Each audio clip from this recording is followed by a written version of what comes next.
আসসালামু আলাইকুম। সবাই কেমন আছেন?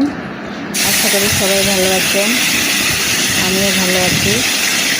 আজ আমি রান্না করব পাঙ্গাস মাছ। আমি আগে প্রথমে কড়াইতে তেল গরম করে পেঁয়াজ দিয়েছি। পেঁয়াজ দেওয়ার পরে হলুদ দিলাম, লবণ দিলাম, এরপরে দিব মরিচের গুঁড়া। এবার দিব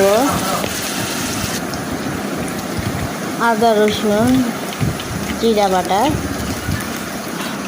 এখন আমি একটু নাড়াচাড়া করে সবগুলো উপকরণ একসঙ্গে মিশিয়ে নিব।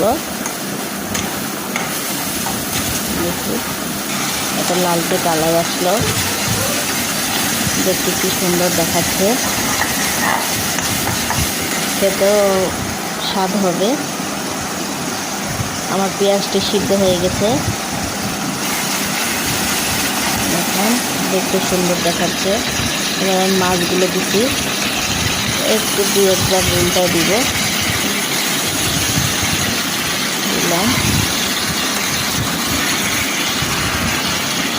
উল্টায় দিতে হবে। এবার আমি পানি দিচ্ছি, পরিমাণ মতো পানি দিতে হবে।